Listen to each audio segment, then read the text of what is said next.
Off more than you can chew. Boy, do I.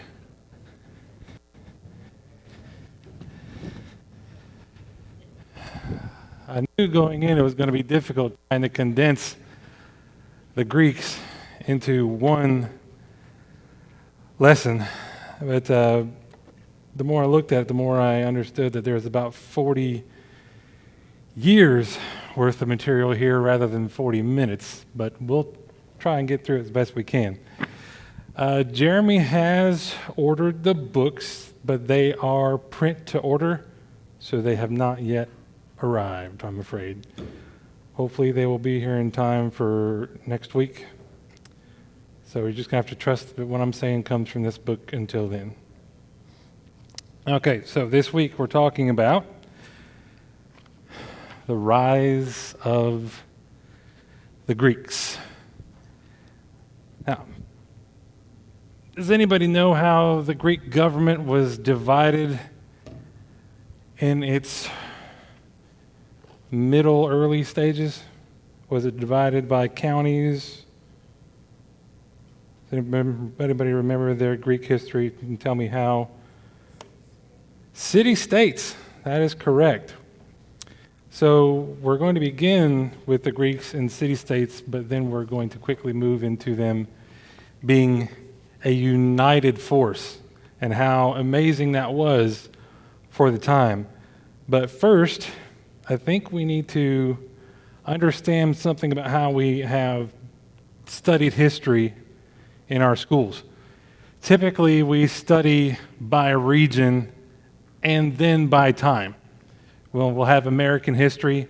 Even if we do ancient history, it's divided by segments according to geography sometimes. But what we fail to realize is that many a time there are events in history that happen simultaneously, or at least near simultaneously, that have a great deal of influence on each other that we ended up studying as separate and isolated events. And some of those, aside from Greek history, just to get you a little familiar with what we're going to try to do here, the upper left picture, you'll see Andrew Jackson standing on top of the fortifications outside New Orleans, the Battle of New Orleans. That took place in January of 1815. To the right, that image is juxtaposed of two different fellows, one in red, one in blue and white. Can anybody tell me who those fellows are? One of them is Napoleon. Do you know who the man on the right is? That was his final nemesis, whose career began in India. He fought Napoleon's troops in Portugal and in Spain and finally defeated him face to face at Waterloo. That is Sir Arthur Wellesley, the Duke of Wellington. That October was October 1815, just a few months after the Battle of New Orleans. We don't consider those things to have had any significant impact on each other, but one of the reasons why we won the War of 1812 was because Napoleon was stomping around a mud hole into Europe. Again, the War of 1812 was between 1812 and 1815. Napoleon's latter half of his first campaign before his exile was around 1812, 1813, and then he came back from exile in 1815. It's the reason why we won that war. Down below, you see some British doughboys and their Enfield rifles. To the right is one bad bandito. That would be Pancho Villa. While Europe was on fire in 1916 in World War I, Pancho Villa was leading his troops across the U.S. border in a border war in New Mexico. Again, these are things that we consider separate events, but they had a great deal of impact on each other, especially because Pancho Villa didn't die until 1923 because the United States entered into World War I in 1917 and had other things on their mind. Upper left. That is December of 1969. That gentleman there is pulling the first numbers of the first draft since 1942. To his right, that of course is Neil Armstrong, the fellow taking that picture, Buzz Aldrin, the astronauts walking on the moon in July of 1969.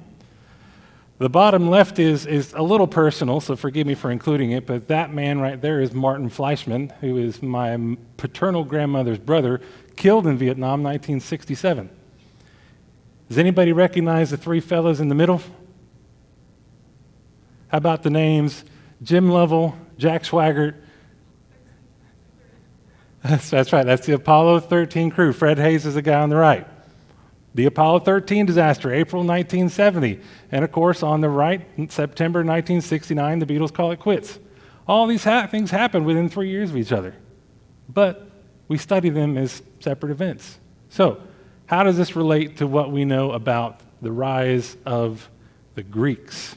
Well, there are events that happened simultaneously in our Bibles and in Greece in its infancy. Does anybody recognize that image on the left?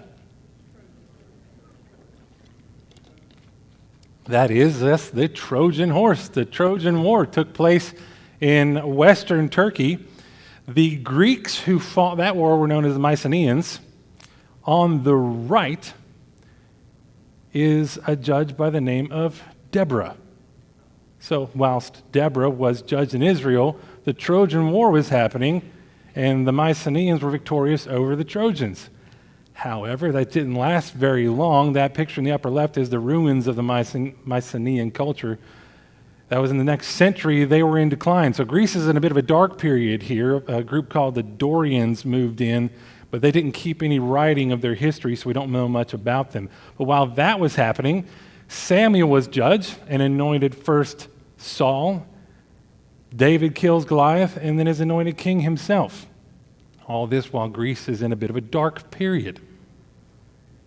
Next, Greece has a bit of a rebirth. Circa 796, the first Olympiad is held. Also, the Greek alphabet is founded. Homer writes the Iliad and the Odyssey. And the Greeks sail halfway across the Mediterranean to the island of Sicily and lay the foundations for the city of Syracuse, one of the colonies the Greeks established. We'll talk more about their expansion later on. So what happens in Israel during this time?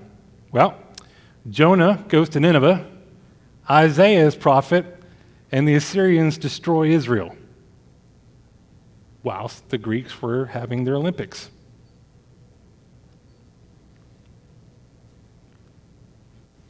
Next century, things start to pick up in Greece. A man named Pythagoras is born. The Greeks introduced democracy, and that really cool red figure pottery that we all love starts to show its face. Meanwhile, back in Israel, or back in Judah, Jerusalem is conquered by the Babylonians. Jeremiah writes his lamentation. Ezekiel and Daniel prophesy, and the Persians will eventually destroy the Babylonians. So, continuing in that same century, this is a busy one for the Jews, some of them get to depart from exile and come back home to Jerusalem, where they begin, lay the foundation for, and eventually finish rebuilding the temple. Moving along the next another century, this is where Greek starts to become a power to be reckoned with. They are still city-states at this time, but they are all able to put aside their differences on occasion. The image in the upper left is simply a battlefield map of the Battle of Marathon, where 10 to 11,000 Greeks went up against about 125,000 Persians, annihilated them and chased them back into the sea. They accidentally, through their tactics of the day, were able to maneuver in what was called a double envelopment, where they were attacking from the front and the left and the right, and they slew several thousands of the Persians and threw them back into the sea where they came from. The man in the statue on the right is either Philippides or Phidippides, depending on where you read. Does anybody know what he's famous for? Marathon. How long is marathon? 26.2 miles, which was about the distance between where the Battle of Marathon took place in Athens, where he is said to have ran in, announced the victory, and thereupon died. Now, that image in the bottom left is from a film called 300. 10 years later, the Persians again try to invade Greece. A man named Leonidas took 300 Spartans with him and a ragtag motley crew of Greek allies, numbered about somewhere between 8,000 men. They were up against the Persian force, which, again, it really depends on where you read, numbered anywhere from 200,000 to 2 million men. We'll talk a little bit later about the king who's leading this invasion, a man named Xerxes.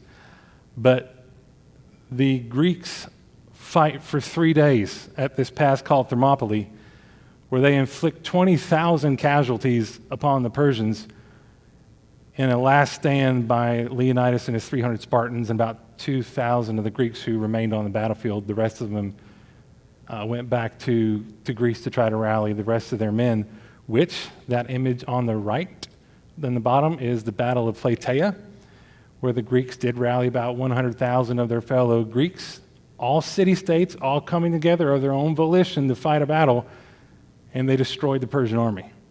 Again, the Persians are thrown back. Meanwhile, not too long later, you have the Peloponnesian War. This is a fight between Sparta and its allies and Athens and its allies. Athens believes themselves to be superior to all other Greeks. The Spartans are they're simply a military faction. They train for war from the time they are 7 years old. Even the women, the girls and the women train to fight. If the Spartans found a child that was born to be sickly, undersized, underweight, didn't seem like he was going to make a very good warrior, he was left to die. They did not believe in a free economy. Their main coin, I believe, were iron bars to prohibit or discourage the collection of wealth. They were strictly militaristic. And during both phases of the Peloponnesian War, they crushed their Athenian enemies. But unfortunately for the Spartans, this was the zenith of their power. Back in Judea. Now, I included that picture in the upper left. That is Esther. Esther is queen to the Persian king by the name of Ahasuerus. Does anybody know an alias for Ahasuerus? Xerxes. The same emperor king who tried to invade Greece twice was married to Esther, who we find in our Old Testaments. I included her in there just as by the way, this was also happening. But in Judea, Nehemiah rallies the Jews to rebuild the walls of Jerusalem in 52 days. Malachi writes encouraging the Jews to look to the law, and Ezra reads the law before the people. So as our Old Testaments close here, the Jews are being encouraged to look to the law. And that's where our Old Testament will fall silent. But it is not where the Greeks fall silent. The Greeks will continue to make waves. Upper left is a gentleman who's been condemned to death, and he is drinking hemlock. Take a guess? Yeah, it starts with an S. Somebody's about to say it. Socrates. Yeah, Socrates is condemned to death, and he drinks hemlock. Plato founds his college there in Athens, and Philip of Macedon, using the fear of the previous Persian invasions, is able to unite all Greece under one crown. He is a very big fan of Grecian culture, which is odd because the Greeks do not consider the Macedonians to be Greek. They consider the Macedonians to be hillbilly country folk barbarians. Just like the Jews consider anybody not Jew to be Gentile, the Greeks consider anybody beneath them to be barbarians. That's how they view the Macedonians, but somehow Philip is able to unite all of them. Very soon afterwards, however, he is assassinated at a wedding, and his young son, that figure there in the middle, Alexander, takes the throne. He immediately puts the Greeks together on the offensive and puts the Persians on their back foot.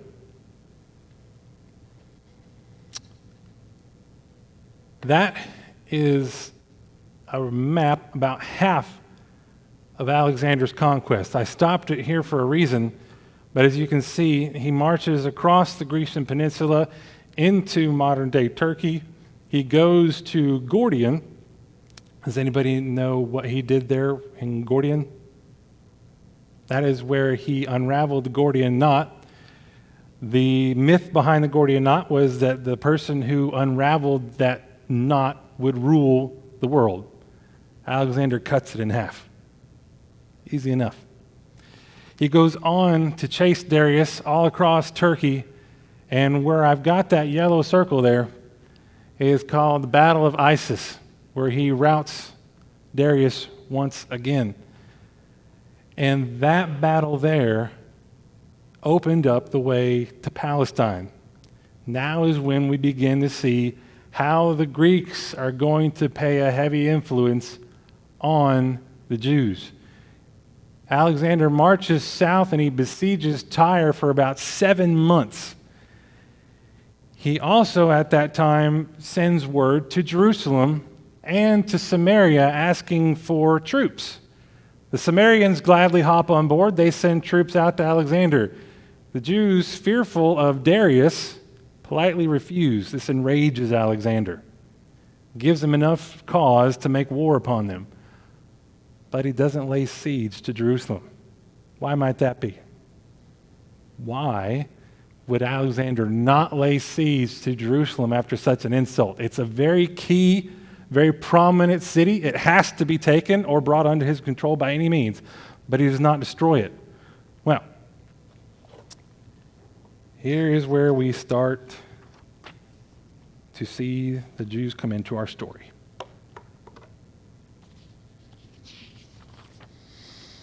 When Alexander arrived in Jerusalem, and this is text from the book, an envoy of Jews that included the high priest met him. Upon meeting the high priest, Alexander noticed the name of God engraved on the gold plate that covered the high priest's chest. Alexander is this legend, and it's written down in history in various places, but it's not, of course, been verified. Apparently, he had a dream. In a dream, God told him that he would conquer. And he recognized the name of God on that chest plate. So it gives him pause. The high priest welcomes him, takes him into Jerusalem, as a matter of fact, and reads from Daniel about the prophecy of the man who would come from the west and conquer the Persians.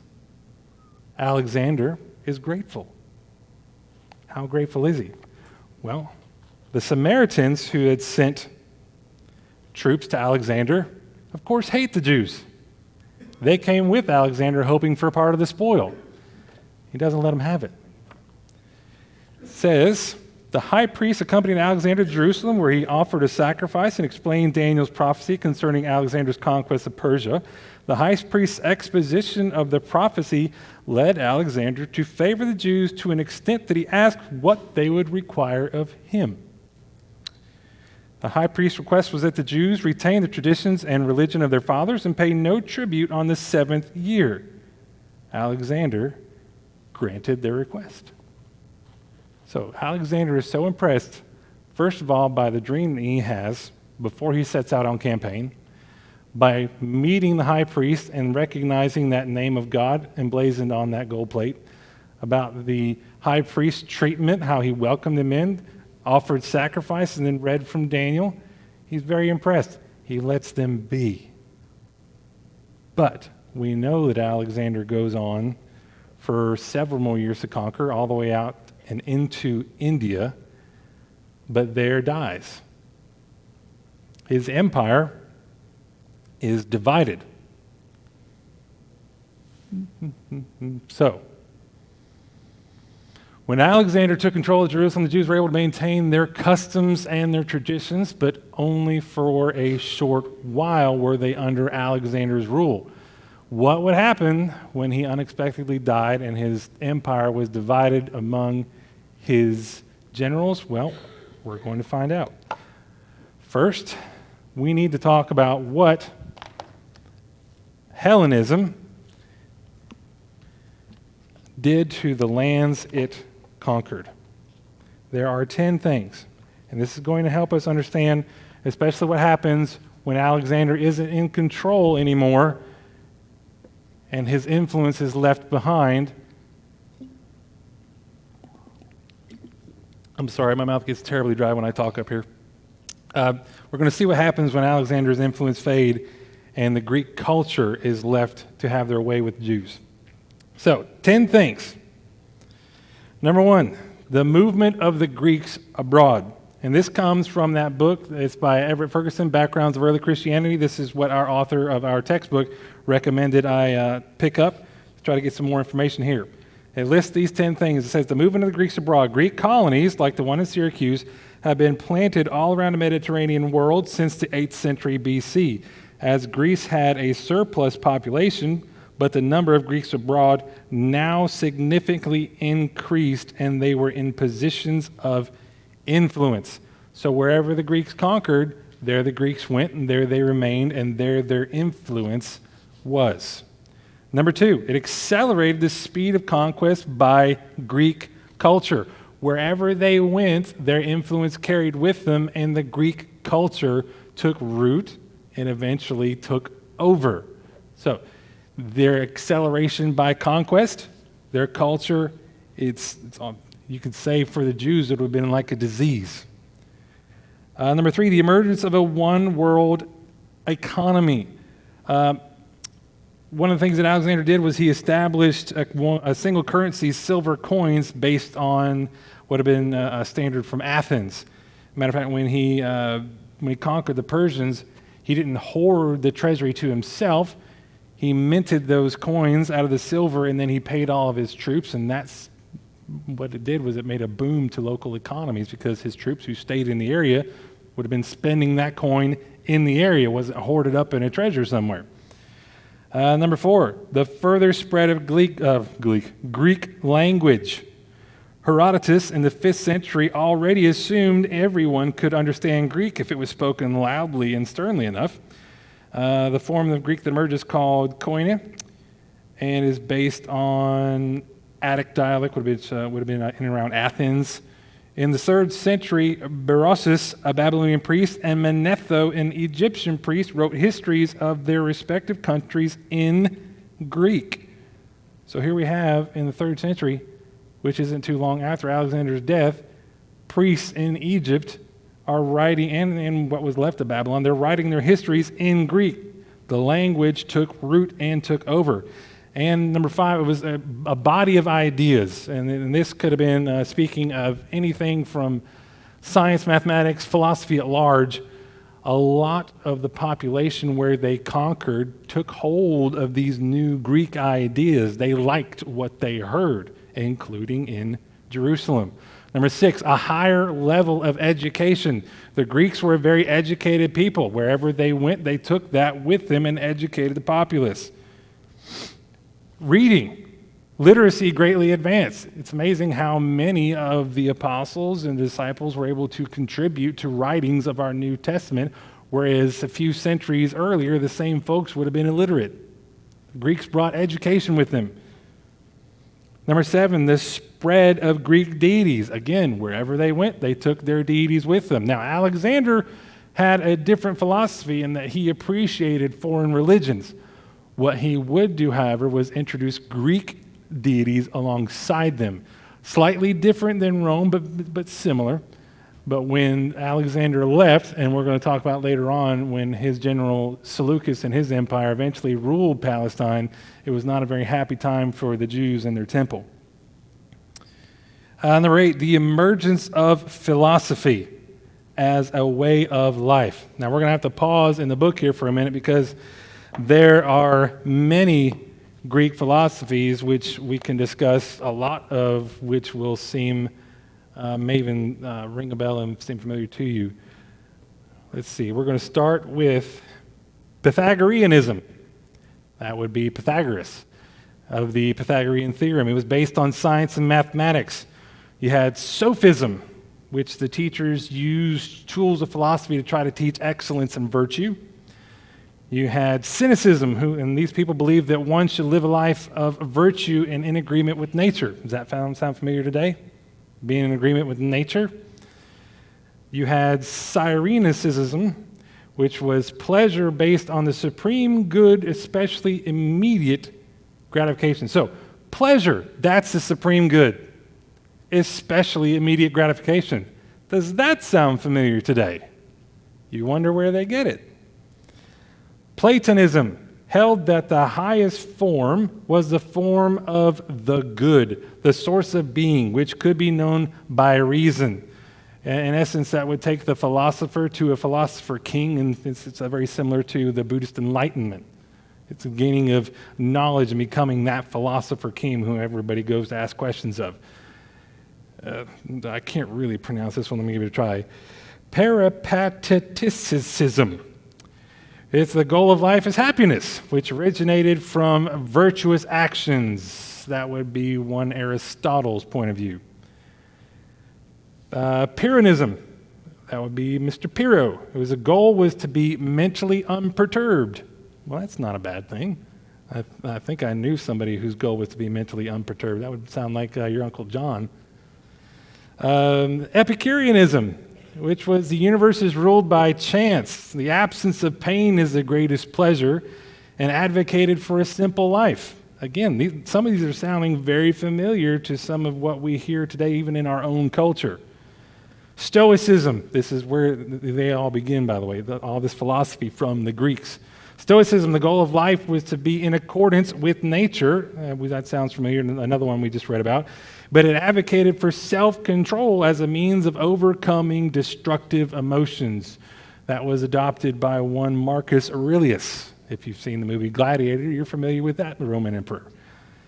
Academic skepticism believed that the knowledge of things is impossible. Ideas or notions are never true, and the only reason you act is through degrees of near truth or belief.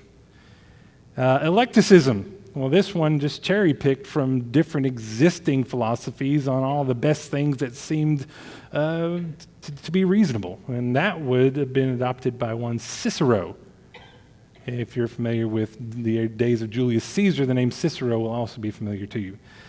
And then there is Hellenistic Judaism, which attempted to establish Jewish religious traditions within the culture and language of Hellenism. All these ideas we've been talking about, all these different philosophies, the Jewish Hellenism, the Hellenistic Judaism, tried to adapt all of this, whichever seemed to work, into Judaism and its traditions. You can understand why the most conservative Jews would not have liked this and would not have been friendly to the Greeks and would develop an angst towards outsiders, especially from here on, because of the influence of Hellenism into Judaism. And that would probably and most definitely had a severe impact on the world that Jesus walked into. It would have been severely influenced by all of these different Hellenistic ideas. So, Alexander is dead. He's buried somewhere in India. His empire is divided among his 4 generals.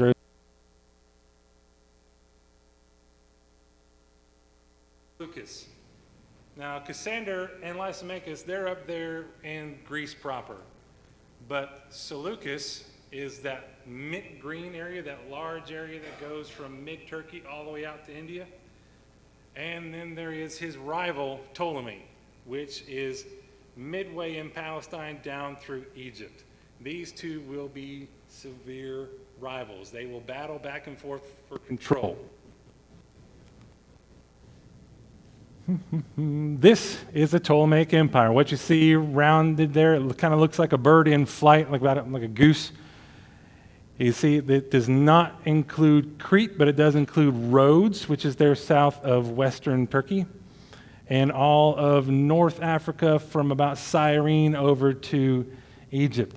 The Jews did enjoy a relatively peaceful time under the Ptolemies, and it is during this time in the Ptolemies that many Jews go to Egypt and 70 of them will be used to translate the Hebrew Bible into the LXX, or otherwise known as the Septuagint. That's right. This is how we got our Old Testaments. Palestine is eventually captured by the Seleucids. The Jews were treated rather harshly by the Seleucids. Jason, a man named Jason in Jerusalem, buys the priesthood, and he encourages the integration of Hellenism further into Judaism and into Jewish life, which causes some of the Jews to eventually revolt. And those would be the Maccabees. One Judas Maccabeus is the leader of that revolt. Interestingly enough, you see the size of the Seleucid Empire there. Do you remember who won the Maccabean revolt eventually? That would have been the Maccabees. They were able, because out there to the right-hand side of the Seleucid Empire, you're going to see two kingdoms up north there. One of them are called the Parthians. Anybody hear of the Parthians before? Anybody? I guarantee you have. Ever hear of a term called the parting shot? That came from the Parthians. There was a battle fought in and around that area of Parthia between about 80,000 Romans, and I think it was roughly about 40,000 Parthians. The Parthians were made up entirely of cavalry. The Romans were made up entirely of infantry. Boxed together in their tight formations, the Romans were hapless, helpless. They were utterly annihilated because the Parthians would ride in with their horse archers, fire away, and they would ride away, and over their shoulder, they would give what was known as the Parthian shot. They'd turn around behind them, let loose, and they'd kill more people. That's where we get the term parting shots from the Parthians. The Parthians are giving the Seleucids a rough time about this, about the time of the Maccabean revolt. So much so that the emperor, and his name, Antiochus, I believe is his name, the fourth, he goes and takes half of his army. He raises an enormous army. He empties his treasury. He takes half of them, about 50,000 men, and he goes out to try and deal with the Parthians. He is there killed. Well, no, I'm sorry, he falls ill there and comes back and is killed when he falls off of his chariot. I try to digest a lot of history over the last few days. But the other half of his force is sent to try and deal with the Maccabean revolt in Jerusalem, and somehow, some way, using guerrilla tactics, the Maccabeans are able to defeat and rout that other army, which was said to have made Antiochus so upset that he got sick and died. But it was not the end of Seleucid rule. They were able to come to some sort of agreement with the Jews, and they had a little bit better of a time, but there was a lot that went on between the Seleucids and the Jews where they were not having a lot of fun. We've got a couple of minutes to take care of some questions. King Ahasuerus ruled the Persians and attempted to invade Greece. What other name was he known by? Xerxes the First. And who was his queen? Esther. That's right. How many Spartans made a last stand at Thermopylae with a motley crew of Greek allies against 200,000 plus Persians? 300 Spartans. They made their last stand. Matter of fact, when they sent the rest of the Greeks away and what remained was about 2,000 allies and the 300 Spartans, rather than sit there and die, they all charged out to kill as many Persians as they could. Gave the Persians a taste of bad medicine, and they lost very soon afterwards. Who was high priest of Israel and sold out the nation promoting the integration of Hellenism? Jason. That is correct. Got time for discussion? We do. Philip of Macedon used the fear of previous invasions to unite the Greeks. How are politics similar today? Do we see politicians using fear tactics to their advantage? You betcha. As a matter of fact, that happened earlier this morning. The WHO pronounced the coronavirus as a pandemic, despite the fact that it has not infected nor killed as many people as influenza in the past year. That's fear tactics, ladies and gentlemen. They're trying to control you. Alexander respected the Jewish religion. Can we do the same with other denominations without buying into them? And if we can, is attending their services as even a point of reconnaissance or just to understand them a good idea? Is that dangerous? What do you think? Can we appreciate other denominations or religions without buying into them at no cost to God's will?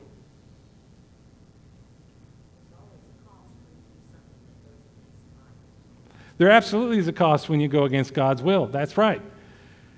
Can we live in peace with other denominations? Absolutely we can.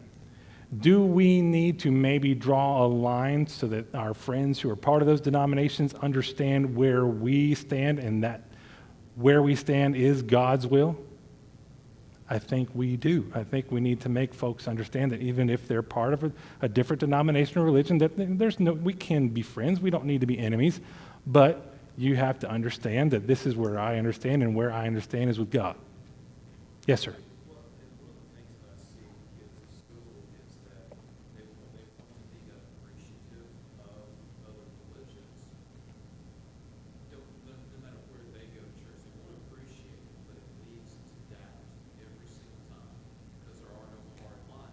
If you do that, they label you whatever.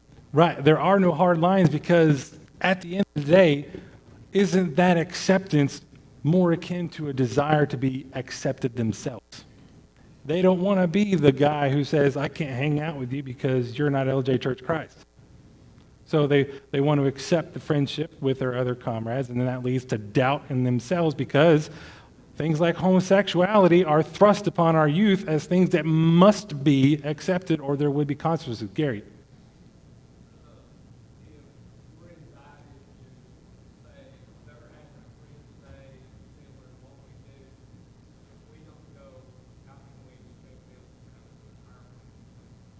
Well, that's a good question. I would put it to the audience. If we don't go to, say, the Family and Friends Day at First Baptist, how can we expect our friends at First Baptist to come to our Friends and Family Day?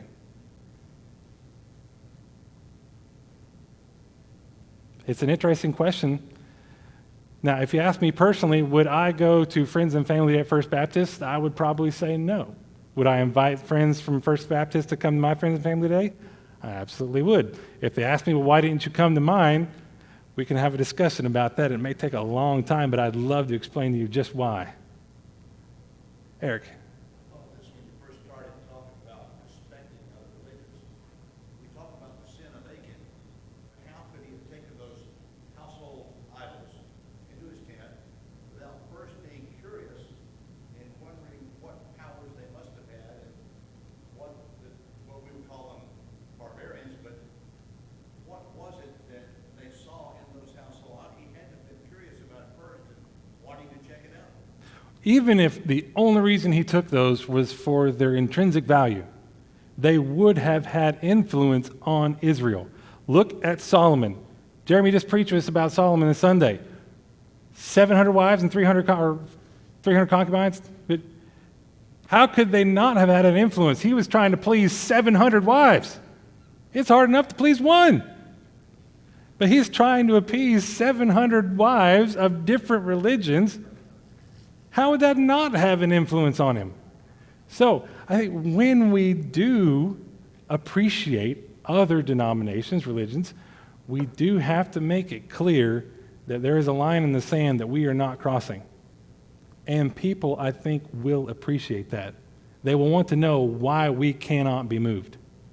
Any other comments and questions before we close? Okay. Next week, we're going to talk about the emergence of the Jewish sects. That would be your Pharisees, your Sadducees, your Essenes. If we have time, we might even talk a little bit further about the Maccabees and their revolt. I'll try my best to have your books by then, but in the meantime, do some research if you can. Let's have some more good discussion. Let's close in a word of prayer. Our God and Father in heaven, Lord, we're so very thankful for this time that we have to get together and to learn more of your will and your word and to understand how the history of the ancients affected the world that your Son walked into. Bless us, Lord, that we may understand this and that we may use that to learn a better context and understanding of your word in the New Testament, Lord. Be with us as we depart in Jesus' name.